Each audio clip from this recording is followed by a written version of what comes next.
Hi friends, welcome to my cooking blog. ఈరోజు బోటి దోసకాయ కర్రీ ఎలా చేసుకోవాలో చూద్దాం. ముందుగా బోటీని 3-4 టైమ్స్ వాష్ చేసుకొని అందులో సాల్ట్ వేసుకొని స్టవ్ మీద పెట్టుకోవాలి. క్యాప్ పెట్టేసుకోవాలి.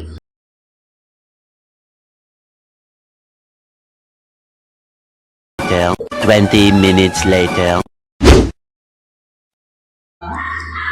బాగా ఉడికింది. ఇప్పుడు ఇందులో ఉన్న వాటర్ని తీసేసి మనం దాన్ని చిన్న చిన్న పీసులుగా కట్ చేసుకోవాలి. దీనికి సంబంధించినవి మనం ముందు ప్రిపేర్ చేసుకుందాము. ఆనియన్స్ అండ్ దోసకాయలు ఇలా కట్ చేసుకున్న దాంట్లో కొంచెం సాల్ట్, కొన్ని ఆనియన్స్ వేసుకొని బాగా 3-4 టైమ్స్ బాగా వాష్ చేసుకోవాలి.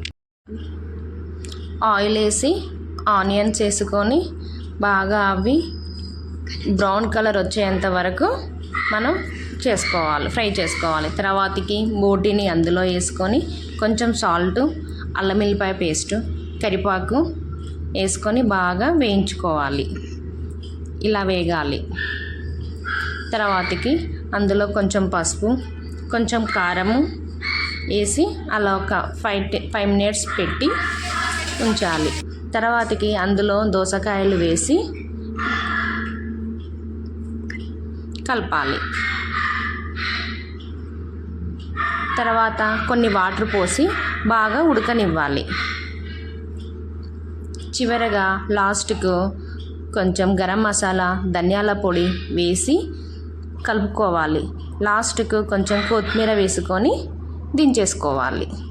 Ready boti curry.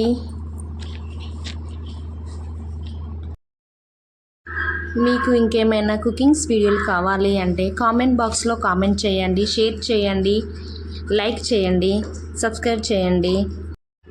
Thank you for watching.